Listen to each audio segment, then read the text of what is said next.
Welcome back to our channel Foster Academy and I hope you are well and healthy. This is Shweta Panchal और आप सभी का स्वागत है संभव बैच में। सिविक्स की क्लास नंबर 10 है यहाँ पर, जिसका टॉपिक है democracy in India and the world. यानी कि विश्व के रूप में अगर हम देखें, वर्ल्ड लेवल पे अगर हम देखें डेमोक्रेसी को, तो वो अलग अलग जगह पर कैसे स्टेब्लिश हुई, क्या क्या चीजें हैं, तो अच्छे से पढ़ने की, इसको समझने की कोशिश करेंगे। प्रीवियस वीडियोस के लिए आप डिस्क्रिप्शन बॉक्स चेक कर सकते हैं, जहां पर आपको सारे के सारे जो लिंक है मिल जाएंगे। तो democracy in India and the world, इसमें हम जो डेमोक्रेसी है उसके बारे में समझने की कोशिश करेंगे। कुछ कंट्रीज के एग्जांपल देखेंगे कि कहाँ पे कौन सी कंट्री में किस तरीके से प्रॉब्लम्स आई, ठीक है, चुनौतियों का सामना करना पड़ा लोगों को और पार्टीज को, और बहुत सारे ऐसे नेता भी थे जिनको तो अपनी जान तक गंवानी पड़ी ताकि वो अच्छे से लोगों को, क्योंकि शासन ठीक तरीके से चल रहा था लेकिन कुछ एक पावर्स थी जिनको ये चीज पसंद नहीं थी। तो इस तरीके से हम चैप्टर को समझने के ढंग से कोशिश करेंगे। ये आपका करंट मैप है और ये सारे जो अलग अलग कलर है ये बता रहे हैं कि कौन से तरीके की जो सिस्टम है वो फॉलो किया जा रहा है कहाँ पर। तो यहाँ पर देखिए, ये सबसे ज्यादा डार्क वाला पार्ट दिख रहा है आपको, रिपब्लिकन फॉर्म ऑफ गवर्नमेंट, ठीक है। यानी रिपब्लिक आपको पता ही, रिपब्लिक जहाँ पर राजा और रानी का जो रूल है नहीं देखने को मिलता है। तो प्रेसिडेंशियल रिपब्लिक्स जो है वो कहाँ पर है, ये रहा पूरा का पूरा, ये वाला जो पार्ट है ये कवर हो रहा है, ठीक है। ये आपका सारा का सारा एरिया है जिन देशों में प्रेसिडेंशियल रिपब्लिक जो है उसकी सरकार है। इसके अलावा येलो वाला देखते भी काफी देखने को मिला है, सेमी प्रेसिडेंशियल सिस्टम। तो सेमी प्रेसिडेंशियल सिस्टम यहाँ पर देखने को मिला है, ठीक है। इसके अलावा पार्लियामेंट्री रिपब्लिक, जो कि इंडिया फॉलो करता है इस सिस्टम को, तो है ये वाला सिस्टम, ठीक है। ये हमारा इंडिया है, इसके साथ हमारी जो नेबर कंट्रीज हैं ये भी इसको फॉलो करती हैं। साथ ही में ये बीच बीच में कुछ एरियाज हैं जहां पर हमारे वाला ही सिस्टम देखने को मिलता है, ये भी कहीं कहीं थोड़ी दूरी पर, ठीक है। जल्दी से देख लेते हैं। ये आपका republics in which a combined head of directory of state and government is elected और नॉमिनेटेड बाय द लेजिस्लेचर। ये कौन सा है, ग्रीन वाला पार्ट, ये देख लेते हैं, ठीक है। ये रहा आपका ग्रीन वाला पार्ट, ये वाला पार्ट। इसके अलावा वन पार्टी सिस्टम, जो हम प्रीवियस टॉपिक में बात की थी, वन पार्टी सिस्टम कहाँ पर है, ये आपका चाइना वाला एरिया देखने को मिल रहा है ज्यादातर, ठीक है। तो यही वाला है वन पार्टी सिस्टम वाला। तो इस तरीके से ये सब चीज समझने की कोशिश कर सकते हैं कि आज के टाइम में भी गवर्नमेंट की कितनी सारी फॉर्म्स जो है प्रचलित है। हमने रिपब्लिक्स की बात की थी, अब हम मोनार्क की बात कर लेते हैं, यानी जहां पे राजतंत्र है। राजतंत्र के भी अलग अलग रूप है, जैसे ये जो कलर है ये कॉन्स्टिट्यूशनल राजतंत्र की बात करता है, यानी कि संवैधानिक राजतंत्र की बात करता है। और ये कलर है आपका ये वाला, ठीक है। ये इन सारे एरिया में संवैधानिक राजतंत्र देखने को मिलता है, ठीक है। ये वाला एरिया है, ये यहाँ पर ये एरिया, ठीक है। इसके अलावा ये वाला जो कलर है ये बता रहा है आपका countries which do not fit any of above systems, provisional government और unclear political situations। ये भी आपको देखने को मिलेगा ग्रे कलर में, ये वाला कलर अनक्लियर है यहाँ पर आपका सिस्टम के बारे में। एब्सोल्यूट मोनार्कीज, यानी कि पूरे तरीके से पूर्ण राजतंत्र जो है, where the monarch leads executive, जहाँ पे पूरे तरीके से राजतंत्र देखने को मिलता है। तो ये डार्क वाला जो पोर्शन है इसको क्लियर कर देते हैं पहले। ये वाला जो डार्क वाला पोर्शन है ये मोनार्क के बारे में बताता है आपको, यहाँ पे आज भी राजतंत्र है प्रॉपर तरीके से। फिर कंट्रीज हैं जो कि सस्पेंडेड हैं, गवर्नमेंट हैव बीन सस्पेंडेड, जहाँ की जो गवर्नमेंट है सस्पेंडेड है। तो ग्रीन वाला पार्ट इन कंट्रीज में जो आपको नजर आ रहा है, हम बात करें यहाँ पर इस वाले पार्ट की, ठीक है। एक और बचा यहाँ पर आपका लाइट वाला, ये आपका सेमी कॉन्स्टिट्यूशनल मोनार्कीज, यानी सेमी कॉन्स्टिट्यूशन है यहाँ पे, ठीक है। ये वाला लाइट कलर। तो चलिए ज्यादा टाइम इसमें नहीं लगाते हैं, बस आपको एक ये चीज बतानी थी कि अगर आप आज के टाइम में वर्ल्ड को देखते हैं तो मैप में कोई एक कलर नहीं है जो कि हर जगह भरा हुआ है, अलग अलग कलर भी आपको देखने को मिलते हैं, ठीक है। तो चलिए हम क्लास अपनी शुरू कर लेते हैं। अगर वीडियो अच्छी लगे तो लाइक करना ना भूलें और बने रहिए पोस्टर अकेडमी के साथ। तो ये आपको एक फोटो नजर आ रही है, इस फोटो में जो ये व्यक्ति है ये चिले देश के राष्ट्रपति रह चुके हैं और इन्हीं की स्टोरी से रिलेटेड आज एक स्टोरी डिस्कस करेंगे हम, ठीक है।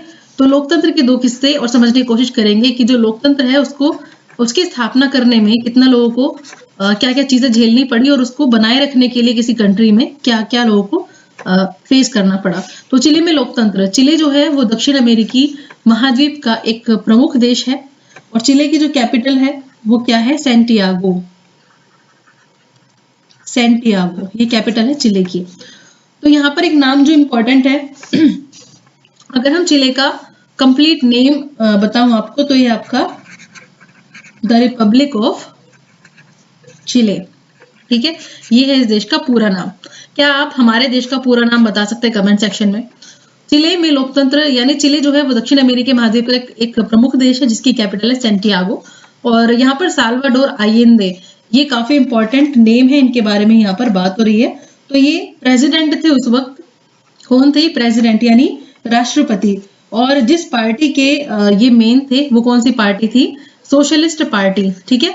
तो सोशलिस्ट पार्टी से रिलेटेड कौन थे, साल्वाडोर आयेंदे, ये बात आपको ध्यान रखनी है। सोशलिस्ट पार्टी के संस्थापक थे साल्वाडोर आयेंदे। लेकिन प्रॉब्लम क्या हुई, प्रॉब्लम ये हुई कि 1970 के राष्ट्रपति चुनाव में इन्होंने जीत हासिल की, लेकिन उनकी जो कार्यक्रम नीतियां थी, पॉलिसीज थी, वो देश में कुछ लोगों को जो उद्योगपति वर्ग है, बड़े अमीर लोग हैं, उनको पसंद नहीं आई, ना ही अन्य पॉलिटिकल पार्टीज को उनकी पॉलिसीज पसंद आ रही थी। क्यों? क्योंकि उन्होंने क्या किया था, उन्होंने जो आम लोग हैं, आम जनता है, उनके लिए उन्होंने कुछ कार्यक्रम किए थे। देखिए क्या क्या कार्यक्रम किए थे। गरीबों और मजदूरों के फायदे वाले अनेक कार्यक्रम उन्होंने शुरू किए और मोस्टली वो यही चाहते थे कि इनके लिए ही काम ज्यादा से ज्यादा किया जाए। शिक्षा प्रणाली में सुधार किया, बच्चों को मुफ्त दूध बांटना, भूमिहीन किसानों के बीच में जमीन का पुनर्वितरण, विदेशी कंपनियों द्वारा देश से तांबा जैसी जो प्राकृतिक संपदा है उसको बाहर ले जाने से रोक लगाना। तो ये जो काम ये कर रहे थे, ये कहीं ना कहीं उद्योगपतियों और जो अमीर वर्ग है, ये जमींदार लोग हैं, उनके अगेंस्ट थे, चर्च के अगेंस्ट थे, क्योंकि जिस तरीके से वो मनमानी तरीके से काम करना चाहते थे ये उनको नहीं करने दे रहे थे। तो ऑब्वियस सी बात है उनके ये दुश्मन बन गए। तो उन्होंने फिर कोशिश की कि कुछ तो ऐसा किया जाए जिससे कि इनको हटा दिया जाए।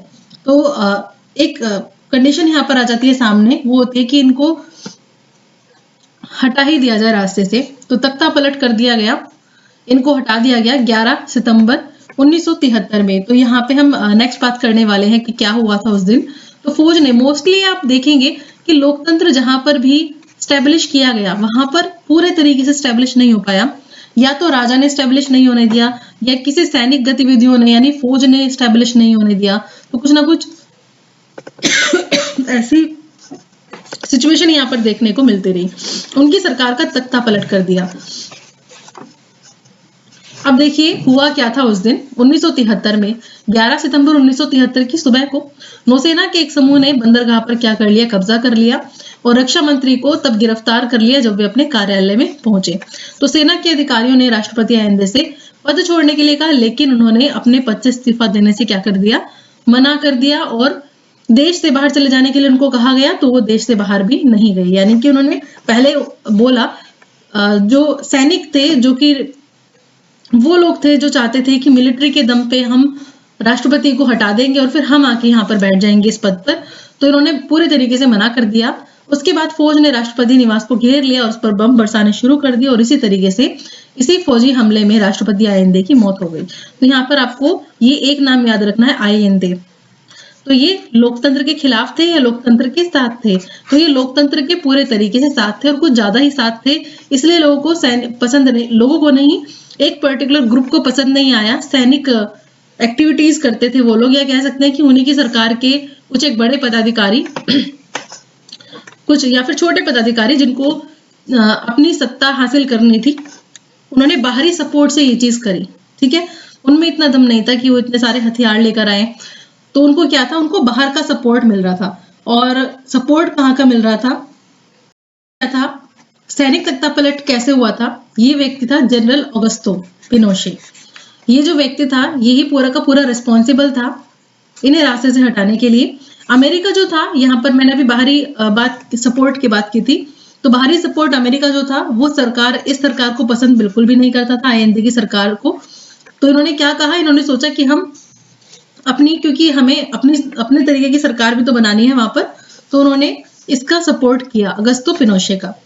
और उसे काफी ज्यादा आर्थिक मदद की। तो इस सत्ता पलट के बाद पिनोशे जो है वो मुल्क का राष्ट्रपति बन गया और अगले 17 सालों के लिए उसने खुद को राजा घोषित कर दिया, मतलब कि राष्ट्रपति पद पर बैठ गया और अगले 17 साल के लिए उसने बोला कि मुझे यहाँ से कोई भी नहीं हटा सकता। एक लोकतांत्रिक सरकार से चिले में सैन्य तानाशाही की स्थापना हुई। यानी पहले क्या था, पहले तो लोकतंत्र था वहां पर और अब क्या, सैनिक शासन आ गया। बहुत सारी कंट्रीज में यही सिचुएशन देखने को मिली थी उस वक्त जो आजाद हुई थी, कि पहले लोकतंत्र आया तो सही लेकिन जारी नहीं रह सका। पिनोशे की सरकार ने आईएनडी के समर्थकों और लोकतंत्र की मांग करने वालों का दमन किया और उनकी हत्या भी करवाई। लगभग 3000 लोगों को इसी तरीके से उसने जेल में बंद कर दिया। इससे भी कहीं ज्यादा तादाद थी लोगों की। इसके अलावा एक व्यक्ति और एक नाम और आपको ध्यान रखना है यहाँ पर कि चलिए ये जो थे राष्ट्रपति आएंदे, इनको तो हटा ही दिया गया रास्ते से, इनकी पूरी फैमिली खत्म कर दी गई, साथ के साथ जो लोकतंत्र की बात करते थे उन लोगों को जेल में डाल दिया गया। यहाँ पर एक व्यक्ति का नाम आपको और ध्यान रखना है, जनरल अल्बर्टो, ठीक है, बैशेले, जनरल अल्बर्टो बैशेले। अच्छा, ये कौन थे? इनका भी एक बहुत ही इंपॉर्टेंट पद था। ये थे वायुसेना के प्रमुख, आईएनडी सरकार की वायुसेना के ये प्रमुख थे। और क्योंकि जब इनको बोला गया कि हमारे साथ आ जाओ, जब पिनोशे ने इनको बोला हमारे साथ आ जाओ, तो इन्होंने मना कर दिया।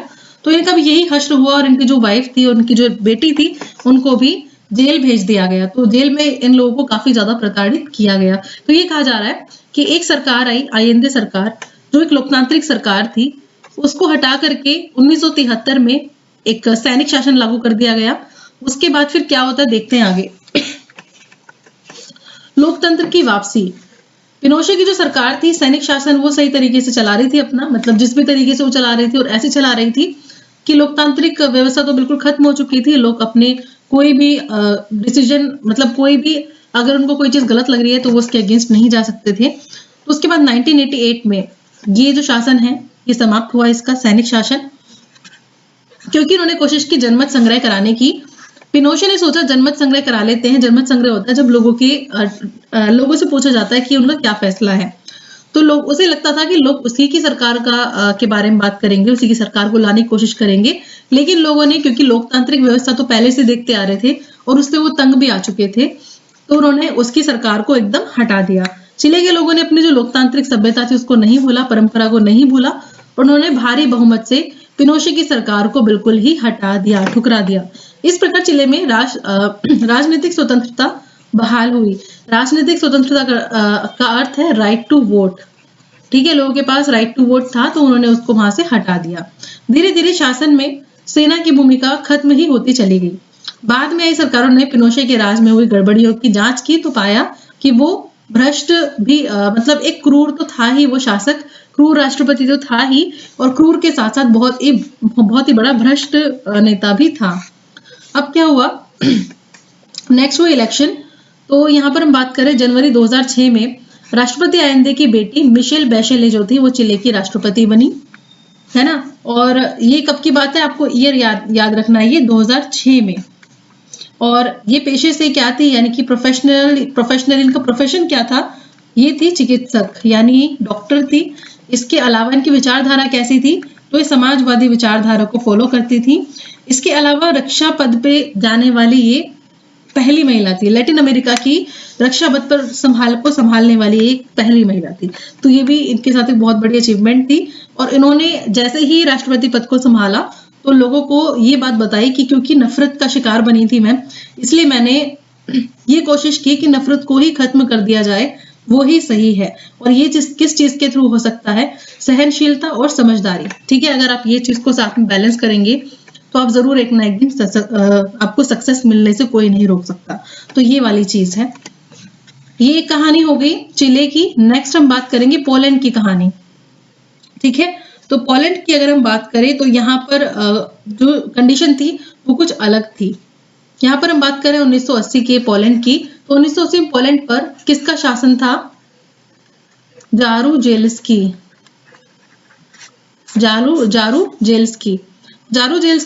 के नेतृत्व में पोलिश यूनाइटेड वर्कर्स पार्टी। आपसे पूछा जा सकता है कि कौन सी पार्टी का नेतृत्व किया था?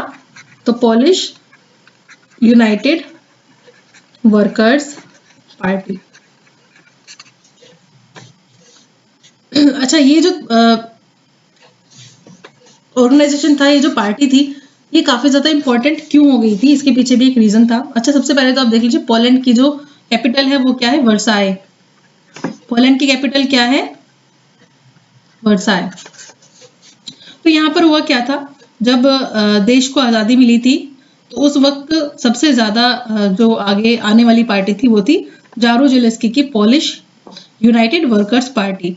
और ये जो थी पार्टी, ये किसके सपोर्ट से चल रही थी? सोवियत संघ के सपोर्ट से चल रही थी। किसके सपोर्ट से? सोवियत संघ के सपोर्ट से ये पार्टी चल रही थी और काफी ज्यादा इसको सपोर्ट मिल रहा था और साम्यवादी दल ही था ये पोलिश यूनाइटेड वर्कर्स पार्टी। तो ये पार्टी अपने आप को एक तरीके से कहती थी कि मजदूरों की आवाज है हम, लेकिन इन्होंने क्या किया वो देख लेते हैं अब। साम्यवादी पार्टी थी, लेकिन इनका कहना था कि कोई भी राजनीतिक पार्टी जो है वो भाग नहीं ले सकती है इलेक्शंस में। तो लोग साम्यवादी शासन या दल के पदाधिकारियों को चुनाव अपनी इच्छा से नहीं कर सकते थे और नेताओं या पार्टी या सरकार के खिलाफ आवाज उठाने की भी उनको अनुमति नहीं थी। अगर वो ऐसा करते थे तो उनको कहाँ भेज दिया जाता था? जेल भेज दिया जाता था। यानी कि उनके कंपटीशन में कोई और पार्टी आ ही नहीं सकती थी। ठीक है, तो पोलैंड की सरकार को एक बड़े साम्यवादी देश सोवियत संघ का समर्थन हासिल था और वही इस पर तो नेक्स्ट यहाँ पर क्या हुआ, 14 अगस्त 1980 को गंडास्क शहर है एक, वहां पर लेनिन जहाज कारखाना था, उसमें मजदूरों ने हड़ताल कर दी थी, स्ट्राइक कर दी थी। हालांकि इनको स्ट्राइक करने की परमिशन वहां पर नहीं दी गई थी। क्यों? क्योंकि साम्यवादी जो दल था वो नहीं चाहता था कि हमारे सामने कोई भी संघ बने, कोई भी विद्रोह करे, कोई भी आंदोलन हो। तो देश में इस तरीके की चीजें बिल्कुल भी अलाउ नहीं थी। तो मजदूरों ने एक क्रेन चालक महिला को गलत ढंग से नौकरी से निकाले जाने के खिलाफ हड़ताल शुरू की थी। तो ये हड़ताल किसके लिए थी? क्रेन चालक जो महिला है, क्योंकि उसको नौकरी से निकाल दिया गया था, इसलिए इसके अगेंस्ट बोला गया था कि हमारी डिमांड है कि इनको वापस से जॉब पर रखा जाए। तो कानून के अनुसार वहां पर कोई भी संघ बनाने की या हड़ताल करने की कोई भी अनुमति नहीं थी देश के लोगों को, क्योंकि देश में शासक दल जो था वो साम्यवादी दल था, जो कि किसी भी तरीके से अनुमति नहीं देता था किसी भी संघ को। ठीक है, उसके बाद जहाज कारखाने का एक इलेक्ट्रीशियन जो कि पहले वहीं पर काम करता था लेकिन उसको निकाल दिया गया था, वो भी हड़ताली कर्मचारियों में शामिल हुआ और उनके साथ आगे बढ़ चला। और वो जो व्यक्ति था, ये नेम आपको याद रखना है आगे के लिए, लेक वालेशा, इसने नेतृत्व किया इस स्ट्राइक का और एक बड़ा नेता उभरकर बनकर सामने आया। और अब मजदूरों ने ज्यादा बड़ी जो डिमांड्स है वो रखनी शुरू कर दी थी। ठीक है, डिमांड क्या थी? उन्होंने बोला था, पहली डिमांड उनकी क्या थी कि मजदूर संघ बनाने की उनको आजादी मिले, सेंसरशिप जो है, सेंसरशिप खत्म कर दी जाए, यानी न्यूज़पेपर और इन सब चीजों के ऊपर जो आलोचना करने का जो अधिकार है लोगों को, वो प्रेस को जो अधिकार है वो उसको वापस दे दिया जाए। इसके अलावा उन्होंने बोला कि राजनीतिक जो बंदी हैं उनको रिहा कर दिया जाए। तो इस तरीके की चीजें इन्होंने आगे करनी शुरू करी। तो कहा जा सकता है इनकी डिमांड को मानने के अलावा उस वक्त कोई भी चारा नहीं था गवर्नमेंट के पास। तो 21 सूत्रीय डिमांड इसको कहा जाता है, या गंडास्क संधि भी इसको कहा जाता है। और इसके बाद जो हड़ताल है उसकी समाप्ति हुई, यानी इन्होंने हड़ताल जो है, स्ट्राइक जो है उस वक्त बंद कर दी। लेकिन स्ट्राइक के बाद क्या हुआ?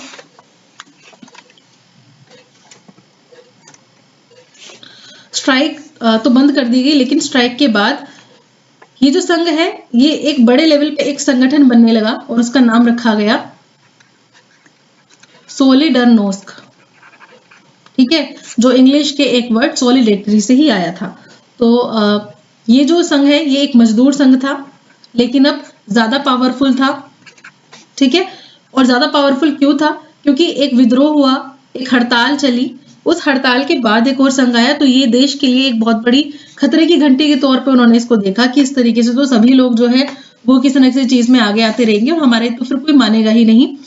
तो इसलिए ये जो संगठन बना था, मजदूर संघ बना था, इसने डिसाइड किया कि कुछ और करने की हमें जरूरत है। तो उन्होंने पूरे देश में, यानी देशव्यापी एक तरीके से सभी लोगों को ऐड किया उसमें, और लगभग 1 करोड़ के आसपास लोग इसमें इकट्ठे हो गए, क्योंकि जो जारूजेलेस्की की जो सरकार थी वो काफी भ्रष्ट सरकार थी और जो प्रबंधन का कार्य था वो भी सही नहीं था, भ्रष्टाचार भी बहुत ज्यादा था। तो इससे परेशानियां बढ़ने लगी लोगों को। तो इसको जनरल को जारूजेलेस्की जो था, इसको लगने लगा कि अब तो दिक्कत होने वाली है, तो इसने इस चीज को, ताकि ये लोग और आगे ना बढ़ पाए, मार्शल लॉ लागू कर दिया। ठीक है, मार्शल लॉ, ताकि ये लोग वापस से अपने घर चले जाए। और ये बात है 1981 की, ताकि ये जो जितने भी हड़ताली हैं, जितने भी इकट्ठे हो रहे हैं लोग, अब आपस में बातें करने लगे हैं, तो इनको हटाया जा सके और ये अपने अपने घर वापस लौट जाएं। और अगर ऐसा नहीं करेंगे तो क्या है, हम इनको जेल में डाल देंगे, ये वाली सिचुएशन थी। तो इन्होंने पूरी तरीके से क्या कर दिया था, प्रतिबंध लगा दिया था सरकार ने। इन्होंने बोला था कोई संगठन नहीं बना सकता, विरोध नहीं कर सकता, अपनी अभिव्यक्ति व्यक्त नहीं कर सकता, यानी अभिव्यक्ति की स्वतंत्रता उनसे छीन ली गई। इन सब चीजों के ऊपर उसने प्रतिबंध लगा दिया। अब क्या हुआ, ये जो सॉलिडेरिटी थी, इसने 1988 में फिर से हड़तालें शुरू करी और बड़े लेवल पे हड़तालें शुरू करी और इसको कोई भी रोक नहीं पाया। ठीक है, अब क्या, क्यों रोक नहीं पाया, कि जो सोवियत संघ था, जो कि पहले उसको सपोर्ट कर रहा था बहुत ज्यादा, इस पार्टी को, साम्यवादी पार्टी जो थी, इसको सपोर्ट कर रहा था, इसने अपना सपोर्ट थोड़ा सा कम कर लिया, तो अर्थव्यवस्था जो है वो भी तेजी से अब गिरने लगी। तो ऐसे में सरकार को ना चाहते हुए भी लेक वालेशा के साथ एक समझौता करना पड़ा, एक समझौता वार्ता करना पड़ा। और उसके बाद एक जो चीज होनी थी वही हुई, इलेक्शंस हुए। ठीक है, इलेक्शंस में जो वहां की सीनेट थी उसमें 100 सीट थी टोटल, 100 में 100 की 100 सीटों पर उम्मीदवारों को खड़ा किया गया। किसके द्वारा, लेक वालेशा द्वारा। और इसमें से 99 जो सीट्स है वो सिक्योर करी इसी की पार्टी ने, लेक वालेशा की ही पार्टी ने। ठीक है, सॉलिडेरिटी जिसको बोला जाता है, सॉलिडेरिटी। तो सॉलिडेरिटी जो थी उसने 99 सीट्स जो है वो उस पे अपने कैंडिडेट्स को फिर वो लेकर आया। तो ऑब्वियस सी बात है, जब 100 में से 99 सीट पर वो है, इसका मतलब पूरा देश जो है क्या चाहता है ना। तो इस तरीके से यहाँ पर पहली बार निर्वाचन देखने को मिला और राष्ट्रपति पद जो है वो एक तरीके से निर्वाचन के थ्रू सही तरीके से भरा गया। तो अक्टूबर 1990 में क्या हुआ, राष्ट्रपति पद का पहली बार यहाँ पर निर्वाचन हुआ और राष्ट्रपति कौन बना, जिसको बनना था, लेक वालेशा। ठीक है, लेक वालेशा। तो आगे बढ़ते हैं। अब ये आपने 2 स्टोरीज देखी, चिले की स्टोरी देखी आपने और आपने पोलैंड के बारे में चीजें समझने की कोशिश करी। तो चिले में जो शासन था, पहले लोकतंत्र था, लोकतंत्र के बाद फिर वहां पर सैनिक शासन आया और सैनिक शासन के बाद फिर से लोकतंत्र लाया गया, है ना। और पोलैंड में क्या था, पोलैंड में एक साम्यवादी दल था और वहां पर फिर लोकतांत्रिक तरीके से सरकार थी, बाद में लाई गई। तो लोकतंत्र की 2 विशेषताओं में हम देखते हैं, दोनों कंट्रीज के एग्जाम्पल के थ्रू में ये चीज समझ में आती है कि जो सरकारें हैं वो ऐसे ही काम नहीं करती हैं, उसके लिए उनको कुछ उनके उसमें सिमिलैरिटी होनी भी जरूरी है। तो फाइनली यहाँ पर चुनाव की बात हुई कि जो चुनाव है वो दोनों ही जगह पर देखने को मिला, है ना। और लोगों की जो अभिव्यक्ति की आजादी थी और जो उनको राजनीतिक अधिकार दिए गए थे वो उन्होंने यूज करने फिर शुरू करे। यहाँ पे एक चीज और देखने की कोशिश करते हैं, चिले और पोलैंड के बीच में फर्क क्या था। यहाँ पर फर्क ये था कि यहाँ पे पिनोशे जो था, इसने पूरे तरीके से सैनिक तानाशाह बनने की कोशिश करी, लेकिन यहाँ पे जो साम्यवादी पार्टी है, एक तरीके से इसने एक दल का शासन चला रखा था, लेकिन इसने अपने आप को हमेशा ये कहा कि मैं मजदूरों के हित में बात करते हैं हम, और मजदूरों के लिए ही हम बात कर रहे हैं शासन की। यहाँ पे जो फायदा था वो पूंजीपति वर्ग को फायदा पहुंचाने की कोशिश की गई थी, और यहाँ पर क्या है, मजदूरों की बात की गई थी। चीज आपको ध्यान रखनी है। अगर हम यहाँ पर दोनों ही में सिमिलैरिटी देखें तो सिमिलैरिटी ये है कि लोग जो थे वो दोनों ही जगह पर अवेयर हुए, विद्रोह दोनों जगह किया, यानी हड़ताल वगैरह और जन आंदोलन जो है वो दोनों जगह पर देखने को मिले, और लोगों ने अपने पॉलिटिकल राइट्स को सिक्योर करने की कोशिश करी और उसका फिर बाद में यूज भी किया, जो कि था आपका चुनाव करने का अधिकार। ठीक है, और इस तरीके से उन्होंने अपने राइट्स का यानी अधिकारों का यूज करके क्या किया, सरकार को चेंज कर दिया बदल दिया। ठीक है, तो ये एक तरीके से बताता है कि लोकतंत्र क्या है। लोकतंत्र वही है जब लोगों को समझ में आने लगे कि हमारे साथ क्या गलत हो रहा है और उस गलत को वो सही किस तरीके से कर सकते हैं। ठीक है, यहाँ पे एक भी पॉइंट ऐसा नहीं है जो कि मैं यहाँ पर स्किप करने वाली हूँ। मोस्टली जो आपकी चीजें एग्जाम के पॉइंट ऑफ व्यू से सारी के सारे हम यहाँ पर डिस्कस कर रहे हैं। देखिए यहाँ पर हम देखेंगे आयंदे जो थे ये कौन से देश से रिलेट करते थे? चिले गवर्नमेंट से। किससे? चिले गवर्नमेंट से। दूसरा वालेशा, लेक वालेशा, ये पॉलिश गवर्नमेंट यानी पोलैंड की गवर्नमेंट। और थर्ड हमने जो नेता को देखा वो देखा मिशेल को। ठीक है, ये भी कौन सी गवर्नमेंट से थी? चिले गवर्नमेंट से। तो इन तीनों ने शासन किया, लेकिन इन तीनों की जो सोच विचारधारा थी उसमें भी काफी अंतर था। हालांकि तीनों ही कैसे थे? ये तीनों ने ही लोकतंत्र के बारे में बात की, लोकतंत्र का समर्थन किया, लेकिन इनकी सोच में तीनों में फर्क था। जैसे कि हम यहाँ पर बात करें आयंदे की बात करें, अगर हम आयंदे की बात करें तो आयंदे ने क्या बोला था? इन्होंने अर्थव्यवस्था को, ये एग्जाम के पॉइंट ऑफ व्यू से काफी इंपॉर्टेंट है, इन्होंने अर्थव्यवस्था को नियंत्रित और निर्देशित तरीके से चलाने की बात करी। अगर हम वालेशा की बात करें, किसकी? वालेशा की बात करें तो वालेशा ने क्या बोला? बाजार को इन्होंने सरकारी दखल से मुक्त रखा, सरकारी दखल से मुक्त। ठीक है, और थर्ड अगर हम बात करें मिशेल की, तो इसने क्या किया? इसने मध्य मार्गी रास्ता अपनाया। ठीक है, यानी कि कोई एक साइड नहीं ली कि एक साइड फॉलो कर रही हूं मैं, इसने जो इसको सही लगा वो चेंज करके अपने हिसाब से काम किया। तो सिमिलैरिटीज तीनों ही गवर्नमेंट में ये देखने को मिली कि सभी लोगों ने अपना चुनाव करके वापस से गवर्नमेंट को लाने की कोशिश की और इनको पूरी की पूरी राजनीतिक आजादी जो थी उसका भरपूर इन्होंने फायदा उठाया, जो इनको मिलने लगी राजनीतिक आजादी। ठीक है, तो आगे बढ़ते हैं और यहाँ पर हम कुछ एक चीज देखेंगे जो कि मैंने आपसे डिस्कस कर ही ली है कि सरकार की आलोचना की इजाजत किसको नहीं थी? फौज की तानाशाही, मिलिट्री के बारे में आपने कहाँ देखा था? इसके अलावा भ्रष्टाचार जो है, करप्शन, उसको कहाँ देखा था? President was once an political prisoner, prisoner, ये प्रिजनर के बारे में भी आगे हम बात करेंगे। तो ये सारे हमारे कंट्रीज हैं जहाँ पे हमने जो नेता हैं, इंपॉर्टेंट नेता, उनको डिस्कस किया। लोकतंत्र के 3 नक्शे, इसमें हम किस चीज की बात करने वाले हैं? यहाँ पर हम बात करने वाले हैं सबसे पहले नंबर पे, नक्शा देख लेते हैं, पहले अपना मैप देख लेते हैं।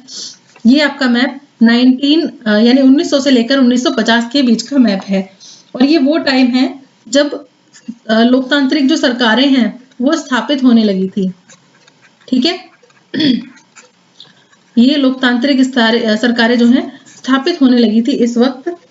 देखिए, democratic government in 1950 but not in 1900, यानी कि 1900 में नहीं थी, लेकिन कब है? 1950 में गवर्नमेंट आने लगी हैं और ये डेमोक्रेटिक गवर्नमेंट इन 19। तो ये देखिए, ये फर्क देख सकते हैं आप आराम से।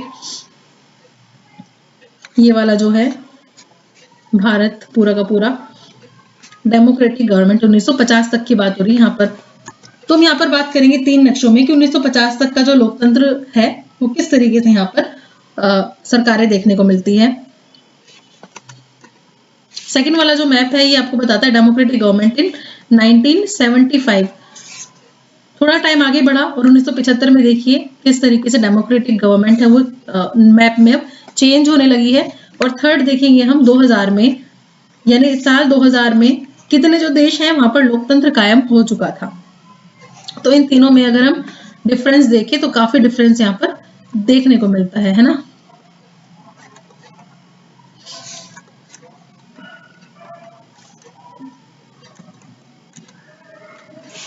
तो पहला टाइम था आपका 1950 का जिसमें कि काफी ज्यादा लोकतांत्रिक सरकारें आने लगी थी। उसके बाद 1975 का टाइम था, ये वो टाइम था जो उपनिवेश थे, यानी जो औपनिवेशिक देश थे अब उनको स्वतंत्रता मिलने लगी थी और वो भी अब इस चीज को, इस सिस्टम को फॉलो करने लगे थे।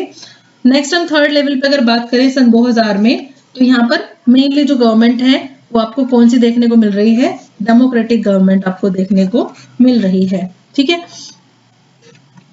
चलिए आगे बढ़ते हैं। लोकतंत्र के विस्तार के विभिन्न चरण। तो इसमें हम सबसे पहले बात करेंगे 1789 की। तो 1789 में आप सभी को पता है फ्रेंच रेवोल्यूशन हुआ था। तो फ्रेंच रेवोल्यूशन हुआ तो था, लेकिन क्या उससे लोगों को कुछ सीखने को समझने को मिला? जी बिल्कुल सीखने समझने को मिला। फ्रेंच रेवोल्यूशन ने ही लोगों को राइट टू वोट से के बारे में बात की कि हाँ भाई सबको समानता मिलनी चाहिए, स्वतंत्रता मिलनी चाहिए, और काफी सारे कॉन्सेप्ट के बारे में लोगों को समझाया, और एक तरीके से क्रांति के बारे में बताया कि क्रांति कैसे की जा सकती है और आप सरकार भी बदल सकते हो, चेंज कर सकते हो। तो इस तरीके से 1789 का जो फ्रेंच रेवोल्यूशन था उसने काफी ज्यादा इंपॉर्टेंट रोल प्ले किया। हालांकि जो फ्रेंच रेवोल्यूशन हुआ था उसके बाद भी वहां पे पूरी तरीके से लोकतांत्रिक जो व्यवस्था है वो स्थापित नहीं हो सकी थी, काफी टाइम लगा था, लेकिन एक पूरे वर्ल्ड लेवल पे इस चीज का लोगों को आइडिया लग गया था कि किस तरीके से उनको आगे क्या करना है। इसके बाद अगर हम बात करें ब्रिटेन की, तो ब्रिटेन में ये जो लोकतंत्र की बात है ना, ये 1789 से काफी पहले ही शुरू हो गई थी, लेकिन इसकी जो गति थी वो काफी धीमी थी। ठीक है, यहाँ पे क्योंकि फ्रेंच रेवोल्यूशन तो हुआ था कब? ये हुआ था 1789 में, लेकिन 1776 से ही जो ब्रिटिश उपनिवेश थे वो खत्म होने शुरू हो गए थे। नॉर्थ अमेरिका में जो ब्रिटिश उपनिवेश थे वो धीरे धीरे फ्री होने लगे थे, उनको फ्रीडम मिलने लगी थी। आपको पता है ना, अमेरिका पे ब्रिटिश उपनिवेश थे बहुत सारे, तो वो उपनिवेश जो सरकारें हैं, जो उपनिवेश हैं उन देशों पर जो उसका कंट्रोल है ब्रिटेन का, वो धीरे धीरे खत्म होने लगा था 1776 के आसपास, और ज्यादातर जो राज्य हैं वो स्वतंत्र होने लगे थे, यानी फ्री होने लगे थे। और फाइनली जाकर 1787 में तो वहां पर लोकतांत्रिक संविधान को ही मंजूरी दे दी गई, और ये जो हक मिला ये सिर्फ मेल को ही मिला था, राइट टू वोट का, यानी मतदान करने का जो हक दिया गया था वो सिर्फ पुरुषों को दिया गया था। आपको पता है फ्रेंच रेवोल्यूशन के टाइम में भी जो एक अधिकार पत्र बना था नागरिकों का, पुरुष भी उसमें वर्ड ऐड किया गया था, तो वो मेनली लोगों को राइट टू वोट दिया गया था एक पर्टिकुलर एज में, और उसके साथ एक चीज और ऐड की गई थी कि इतने प्रॉपर्टी होल्डर, यानी इतनी आपके पास प्रॉपर्टी होनी चाहिए, और फीमेल को तो राइट मिला ही नहीं था। तो यहाँ पर ये बात चल रही है कि 1900 की जो 19वीं शताब्दी है उसमें भी लोकतंत्र आ तो रहा था धीरे धीरे, काफी उसके लिए संघर्ष हो रहा था, और मेनली जो फोकस हो रहा था वो किन किन चीजों के ऊपर हो रहा था? पॉलिटिकल के बारे में, पॉलिटिकल राइट्स के बारे में, इसके अलावा सोशली यानी इक्वालिटी के बारे में, आपकी फ्रीडम के बारे में, आपकी जस्टिस के बारे में, ये सारे टॉपिक्स होते हैं, ये बहुत ज्यादा इंपॉर्टेंट होने लगे लोगों के लिए, और सब लोग इनकी डिमांड भी करने लगे। और इस डिमांड के साथ साथ एक चीज और आगे बढ़ी, वो थी आपकी वयस्क जो नागरिक हैं उनको क्या मिलना चाहिए? राइट टू वोट दिया जाना चाहिए, यानी हमें भी देश में नागरिक होने के वाले जो अधिकार है वो मिलना चाहिए, जो कि राइट टू वोट। तो बहुत सारी कंट्रीज में लेडीज को तो राइट बहुत ही एंड में दिया गया। और अगर हम बात करें इंपॉर्टेंट डेटा की, तो यहाँ पर यूनिवर्सल यानी सार्वभौमिक वयस्क मताधिकार, इसको क्या बोलेंगे हम? सार्वभौमिक वयस्क मताधिकार, यानी वो सिचुएशन जब सभी वयस्क व्यक्तियों को, चाहे वो मेल हो या फीमेल, अमीर हो या गरीब, कोई भी हो, किसी भी ग्रुप से हो, उनको सभी को वोट देने का अधिकार है। तो 1893 में मिला था ये न्यूजीलैंड को सबसे पहले। ठीक है, 1900 से पहले, सबसे पहले 1900 से पहले का अगर टाइम देखें, 1900 के बाद तो बहुत सारे देश थे जहां पर ये राइट आया, लेकिन 1900 से पहले सिर्फ न्यूजीलैंड ने ही अपने जो देश के नागरिक हैं उनको सभी को ये अधिकार दिया राइट टू वोट का। 1917 में रशिया को, 18 में जर्मनी को, 1919 में नीदरलैंड्स को, 28 में ब्रिटेन को, 31 में श्रीलंका, 34 में टर्की, इसके अलावा 44 में फ्रांस, 45 में जापान, और हमारे भारत को, इंडिया को 1950 में, 51 में अर्जेंटीना, 52 में ग्रीस, 55 में मलेशिया, 62 में ऑस्ट्रेलिया, 65 में यूएस ने दिया सभी को राइट टू वोट, 78 में स्पेन ने, और 94 में साउथ अफ्रीका को। आपको ये भी पता होगा कि अमेरिका में जो राइट टू वोट है वो 1965 तक ब्लैक्स के पास नहीं था, यानी जो अश्वेत लोग थे उनके पास राइट टू वोट नहीं था। 1965 के बाद है। यहाँ पर अगर आप देखेंगे अमेरिका में कहाँ गया यूएस, ये 1965, तो इस तरीके से आप याद रख सकते हैं 1965 तक सबके पास था, लेकिन सार्वभौमिक वयस्क मताधिकार होता है हमारे देश में इतनी उम्र के जो लोग हैं उन सभी को राइट टू वोट मिलना चाहिए, तो ब्लैक्स के पास 65 के बाद ये राइट आया था। ठीक है,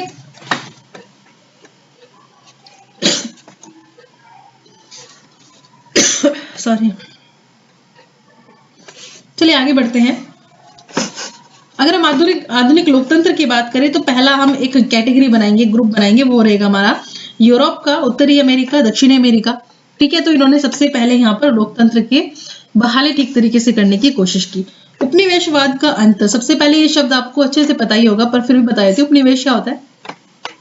जब कोई एक देश दूसरे देश पर अपना क्या कर लेता है, शासन कर लेता है, यानी उसको अपने कंट्रोल में कर लेता है, उसके सारे रिसोर्सेज को, पॉलिटिकल और हर तरीके से उसके ऊपर कब्जा कर लेता है, उसको अपने कंट्रोल में रखता है। जैसे भारत को ब्रिटेन ने अपना उपनिवेश बनाया था।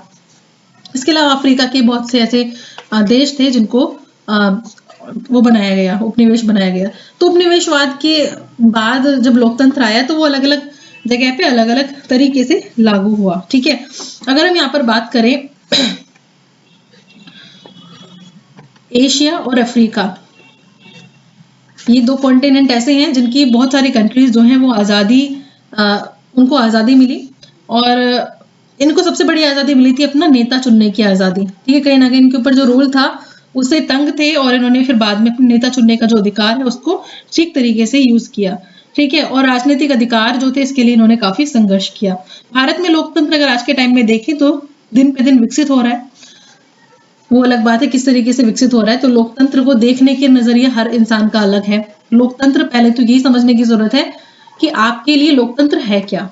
ठीक है, मेरे लिए अगर लोकतंत्र की बात करें तो आपको पूरे तरीके से इक्वालिटी, सामाजिक तौर पर, आर्थिक तौर पर, राजनीतिक तौर पर जब इक्वालिटी आएगी तो वो एक लोकतंत्र का एक अच्छा एग्जाम्पल है। जब चुनाव बिल्कुल निष्पक्ष तरीके से होंगे, सरकार की जो पॉलिसीज है वो निष्पक्ष होंगी, तो ही लोकतंत्र है, अदरवाइज लोकतंत्र नहीं। और सबसे बड़ी आलोचना करने का जो अधिकार है वो एक लोकतांत्रिक देश में ही होता है। अगर आपके पास आलोचना करने का अधिकार नहीं है, जो आपके देश की सरकार है, तो आपके पास लोकतंत्र ही नहीं है, लोकतंत्र खत्म होता जा रहा है। कि सरकार को तो इससे क्या कह सकते हो फीडबैक मिल रहा है ना, सरकार उसको आलोचना के तौर पर नहीं देखती है। सरकार एक लोकतांत्रिक देश में जो सरकार है, जो रूलिंग पार्टी है, वो अपनी आलोचना को एक फीडबैक के तौर पर देखती है कि लोग क्या मेरे बारे में सोच रहे हैं और मुझे कहाँ पर चेंजेस लाने की जरूरत है। तो ये वाली सिचुएशन है। तो चलिए आगे बढ़ते हैं, यहाँ पर बात करेंगे कंट्री की, जो कि घाना, ये अफ्रीका की एक कंट्री है और ब्रिटिश राज था इस पर, यानी ब्रिटिश जो थे उनका रूल था। और घाना को इन्हीं लोगों ने क्या कहा है, गोल्ड कोस्ट कहा है, गोल्ड कोस्ट। ठीक है, गोल्ड कोस्ट कहा जाता है इसको, घाना को। और इसको फ्रीडम कब मिली थी इस देश को? 1957 में। 1957 में ब्रिटिश लोगों से इसको फ्रीडम मिली थी और ये पहली अफ्रीका की ऐसी कंट्री थी जिसको इंडिपेंडेंस मिला था। तो यहाँ पे आपको एक नाम याद रखना है, वामे एनक्रूमा। ये नाम काफी इंपॉर्टेंट है। इन्होंने संघर्ष में काफी ज्यादा मदद की थी देश में, लोगों मतलब एक साथ जुटकर आगे आए सब लोग। तो इनमें वामे एनक्रूमा जो है इसका नाम सबसे पहले लिया जाता है। और जब आजादी मिली तो आजादी मिलने के बाद इनको पूर्व प्रधानमंत्री और बाद में इनको फिर राष्ट्रपति जो है बना दिया गया। ठीक है, जवाहरलाल नेहरू जो थे वो इनके फ्रेंड थे। ठीक है, किनके? वामे एनक्रूमा जो कि राष्ट्रपति रहे घाना के, ये भारत के प्रधानमंत्री जवाहरलाल नेहरू के दोस्त भी थे।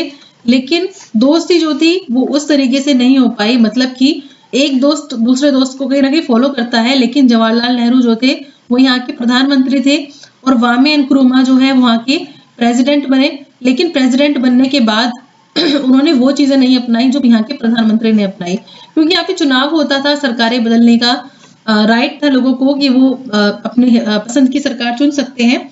लेकिन वहां पर उन्होंने कुछ ऐसा किया जो कि एकदम बदलाव वाली स्थिति थी।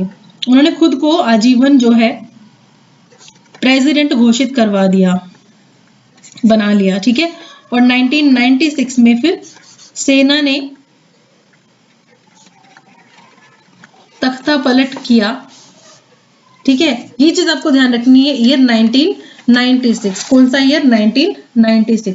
इसलिए जो ज्यादातर कंट्रीज हैं, अगर हम अफ्रीकन कंट्रीज की बात करें तो उनको इंडिपेंडेंस तो मिला था, लेकिन डेमोक्रेसी का जो रूप जैसे हमारे भारत में देखने को मिला वो बहुत ही कम कंट्रीज में देखने को मिला, क्योंकि वहां पर सेना का रोल, कहीं पर राजा का रोल, कुछ ना कुछ ऐसा रहा कि देश डेमोक्रेटिक नहीं बन पाया। चलिए नेक्स्ट हम बात कर लेते हैं हाल की, यानी अगर हम आज के कंडीशन की बात करें, आज के मतलब हम 2024 की बात नहीं कर रहे हैं, हम उसी वक्त की बात कर रहे हैं जिस वक्त के 1989-90 के आसपास की बात कर रहे हैं, ठीक है। हाल का दौर यानी इसके बाद की क्या सिचुएशन रही, तो हाल के दौर में हम देखेंगे मोस्टली कंट्रीज आज के टाइम में तो देखोगे आप, जैसे कि मैंने स्टार्टिंग में बताया था कि ज्यादातर कंट्रीज हैं तो डेमोक्रेटिक ही, और 1980 के बाद जो डेमोक्रेटिक सिस्टम है वो ज्यादातर देशों में देखने को मिला। अगर हम 1990 की बात करें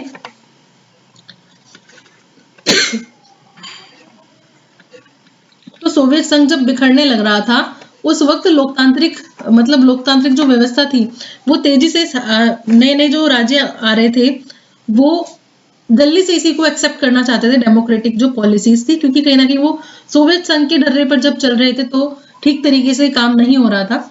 और जब सोवियत संघ का विघटन हुआ कब 1991 में तो ज्यादातर जो राज्य बने स्वतंत्र हुए उन्होंने इसी व्यवस्था को फॉलो किया, डेमोक्रेटिक यानी लोकतांत्रिक व्यवस्था को। अगर हमारे नेबर्स की अगर बात करें, यानी कि हमारे पड़ोसियों की अगर बात करें तो 1990 में हम यहाँ पर बात करेंगे पाकिस्तान की और बांग्लादेश की।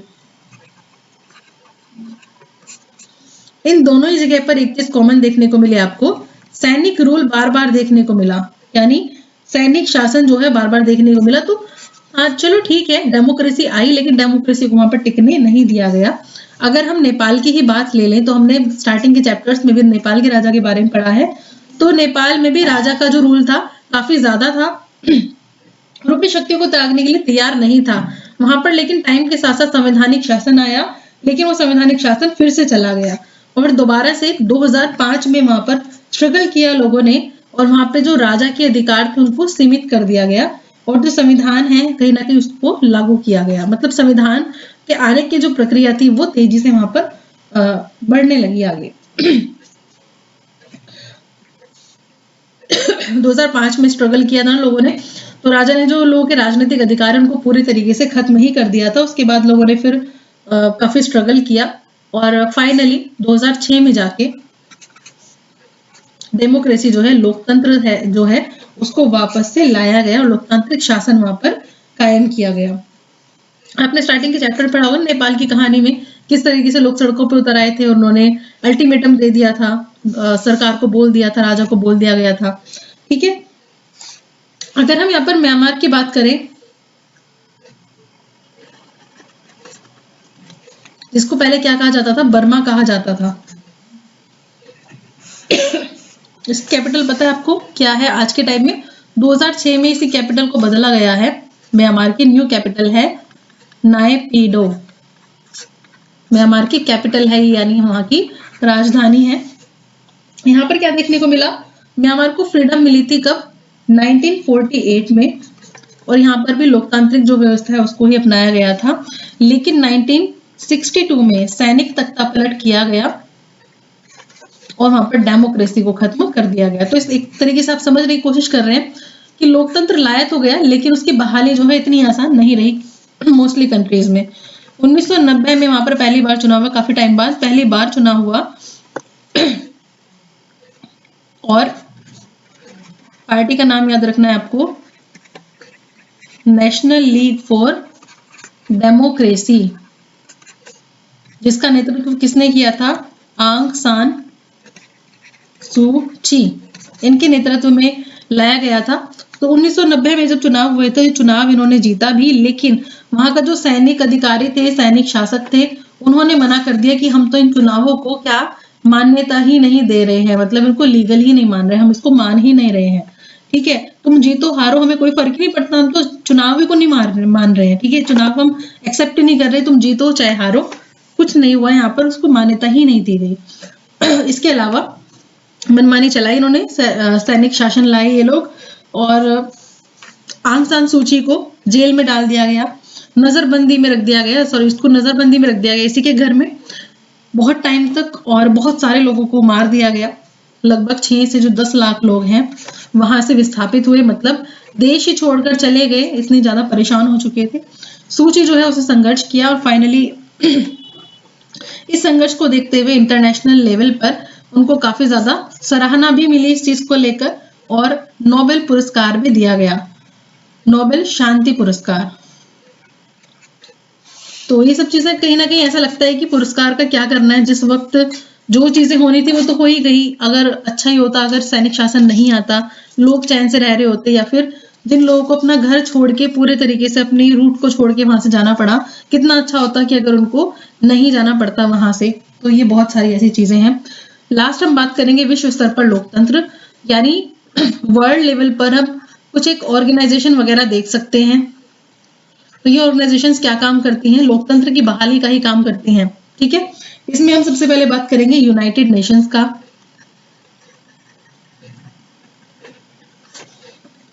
ये एक अंतरराष्ट्रीय संगठन है जो क्या करता है, अंतरराष्ट्रीय कानून को, सुरक्षा को, इसके अलावा आर्थिक सहायता देने लेने वाली संस्था भी है ये, यानी एक आर्थिक निकाय भी इसको कहा जा सकता है। इसको एक सामाजिक सहयोग प्रदान करने वाली भी एक संस्था के नाम पे जाना जाता है।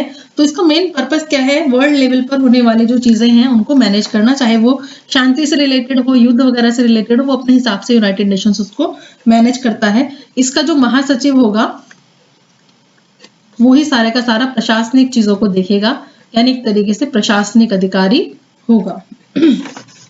अगर हम इसके सुरक्षा परिषद की बात करें, अगर हम इसके सुरक्षा परिषद की बात करें तो वो किस किस चीजों के लिए रिस्पॉन्सिबल है? शांति बनाए रखने के लिए, पूरे विश्व में शांति बनाए रखने के लिए, सुरक्षा बनाए रखने के लिए इसकी जिम्मेदारी है। और बहुत से ऐसे मौके आए हैं जब इसके जो सत्ताधारी देश हैं जैसे कि अमेरिका वगैरह, उन्होंने काफी डिसीजंस लिए पर कोई भी फर्क नहीं पड़ पाया। इसलिए बोला जा रहा है कि क्या वर्ल्ड लेवल पर जो ऑर्गेनाइजेशंस बने हैं वो हेल्प कर पाते हैं सुरक्षा को मेंटेन करने में, शांति को मेंटेन करने में। इसके अलावा अगर बात करें IMF के, अंतर्राष्ट्रीय मुद्रा कोष, तो ये भी वर्ल्ड लेवल पर आर्थिक सहायता प्रदान करने के लिए जाना जाता है, जैसे कि उधार वगैरह देना, ऋण से रिलेटेड जो चीजें हैं वो देना। वर्ल्ड बैंक जो है वो भी एक इंटरनेशनल ऑर्गेनाइजेशन है, इसका भी ये काम है आर्थिक रूप से ये चीजें देखना, एग्रीमेंट वगैरह करवाना और जिस देश को पैसों की जरूरत है उसको उसकी आपूर्ति करना। UN के अगर हम मेंबर्स की बात करें तो 193 मेंबर्स हैं, जिसमें कि न्यूली एडेड जो है आपका वो है आपका साउथ सुडान। ये ऐड हुआ था आपका 14 जुलाई 2011 में। अंतरराष्ट्रीय संगठन ये तो बात कर रहे हैं। तो ये आपका इस तरीके से बताया जा रहा है कि कहीं ना कहीं आतंकवाद देखने को मिलता है, सैनिक शासन देखने को मिलता है, तो वही वाली सारी चीजें हैं। चलिए आगे बढ़ते हैं और अंतरराष्ट्रीय संगठन के बारे में हम स्पेशली बात करने वाले हैं। UN के उन 15 मेंबर्स की जो हमेशा से ही, इनमें से 5 मेंबर्स जो होते हैं वो परमानेंट होते हैं और 10 मेंबर्स जो होते हैं वो चेंज होते रहते हैं। आम सभा द्वारा 2 सालों के लिए उनको लाया जाता है। यानी जो मेंबर्स होते हैं 10 मेंबर होते हैं, 5 होते हैं परमानेंट मेंबर होते हैं। 5 मेंबरों को आप कैसे याद रख सकते हैं? फैब्रिक करके, इसमें आई मत लगाओ, आई इंडिया मान लो, पर इंडिया तो है नहीं पार्ट इसका, तो फैब्रिक करके फैब्रिक कर लो इसको। F से क्या हो गया आपका? F से हो गया फ्रांस, A से हो गया आपका अमेरिका, B से हो गया आपका ब्रिटेन, R से हो गया आपका रशिया और C से हो गया आपका चाइना। तो इन सभी के पास क्या है? वीटो पावर है। वीटो पावर जब आप देखते हैं तो वीटो पावर में आप ये समझने की कोशिश कीजिए कि बहुत सारे ऐसे डिसीजंस जो हैं जो कि इनको पसंद नहीं आते, कोई एक फैसला ही बदलना चाहते हैं या उसको लागू ही नहीं करना चाहते, तो ये उसको मना कर सकते हैं। बेसिकली वीटो एक लैटिन वर्ड है जिसका मतलब ही है मैं मना करता हूं, मैं मना करता हूं। तो इनके पास वीटो पावर है इन 5 मेंबर्स के पास, और ये पूरी तरीके से वीटो पावर को होल्ड किए हुए और बहुत बार इस वीटो पावर का इन्होंने फायदा भी उठाया है। नेक्स्ट हम बात करें IMF की, तो आपको पता ही है IMF जो है वो उधार और ऋण देने वाली एक संस्था है 189 मेंबर्स के साथ। और इसमें भी क्या है, कहीं ना कहीं उन्हीं देशों का दबदबा देखने को मिलता है जो काफी पावरफुल देश हैं। जैसे कि इसमें क्या होता है, इसका जो कोष होता है, इसमें जितना धन कोई जमा करवाएगा, जितने धन में योगदान देगा इसके कोष में, उतने ही ज्यादा उसको पावर मिलेगी, यानी उतने उसका वोट का मूल्य बढ़ेगा। यानी कि जिसकी लाठी उसकी भैंस वाली सिचुएशन है कि जो पावरफुल है उसी की ही बात सुनी जाएगी। जैसे कि आधे जो वोट है वो कुछ एक कंट्रीज के हाथ में है, जैसे कि America, Japan, France, Britain, Saudi Arab, इसके अलावा चाइना, रशिया, इनके हाथ में ज्यादा पावर है कंपैरेटिवली देखने को मिलती है। वर्ल्ड बैंक जो है इसका हेडक्वार्टर की अगर बात करें तो कहाँ पर है, इसका हेडक्वार्टर वाशिंगटन में। तो यहाँ पर आपको मेनली क्या बताने की कोशिश की जा रही है कि कहीं ना कहीं और इंटरनेशनल ऑर्गेनाइजेशंस बनाए तो गए हैं, लेकिन उतने अच्छे तरीके से वो रोल प्ले नहीं कर पा रहे हैं जितना कि करना चाहिए। जैसे कि इराक का ही मैटर ले लीजिए। इराक में 1932 में ब्रिटिश गुलामी से ये देश आजाद हुआ था, लेकिन वहां जो फौज है, फौज ने तख्ता पलट कर दिया और 1968 में यहाँ पर बाथ पार्टी की सरकार बनी। क्या बाथ पार्टी का शासन आया, जिसका नेता कौन था, जिसका नेता था सद्दाम हुसैन। सद्दाम हुसैन, ठीक है। सद्दाम हुसैन जो था उसने 1968 को कहा जाता है उसने क्या क्या इसने ही इंपॉर्टेंट रोल प्ले किया था तख्ता पलट कराने में। और बाथ पार्टी, बाथ जो है ये एक अरबी वर्ड है जिसका मतलब होता है पुनर्जागरण, पुनर्जागरण। तो बाथ पार्टी की वजह से क्या है, सद्दाम हुसैन ने यहाँ पर काफी सारी चीजें करी, जैसे कि ट्रेडिशनल जो इस्लामिक नियम कानून के तौर तरीके थे उनको चेंज करने की कोशिश की। इसके अलावा वुमेन जो थी इनके लिए काफी सारे जो राइट्स है वो रिजर्व किए, ठीक है। 1979 में जब ये राष्ट्रपति बना वहां का, तो ये तानाशाह बन गया और पूरे तरीके से इसने नरसंहार कुछ समूह का, अल्पसंख्यक समूह का करना शुरू किया। और इसी के चलते 2003 में अमेरिका ने इराक पर हमला किया था और उसको सद्दाम हुसैन को उसकी जो पोस्ट है उससे जब्त कर दिया था। और यूएस में भी इस चीज की आलोचना हुई थी। महासचिव उस वक्त के जो थे उन्होंने बोला था, महासचिव, ये क्वेश्चन में पूछ लिया जाता है कि उस वक्त 2003 में महासचिव कौन थे, तो ये थे कोफी अन्नान। और इन्होंने बोला था कि इस तरीके से अमेरिका का इराक के ऊपर जो आक्रमण करना था वो बिल्कुल भी सही चीज नहीं थी, ठीक है। तो अब से आगे बोला जा रहा है कि बहुत सारे ऐसे देश हैं जो कि इंटरनेशनल ऑर्गेनाइजेशंस में जिनका बोलबाला है और वो अपने तरीके से ही डिसीजन ले लेते हैं।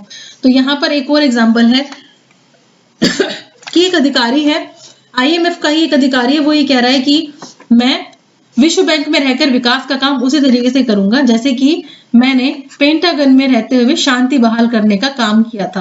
तो यहाँ पर वही वाली चीज है कि किस तरीके का नेता क्या काम कहाँ पर कर रहा है, सही कर रहा है, गलत कर रहा है, इससे कोई फर्क ही नहीं पड़ रहा है। बस बात ये है कि डिसीजन ले लिया गया है, उस डिसीजन को आगे कोई भी इसके अगेंस्ट कुछ भी नहीं कह सकता है, ठीक है।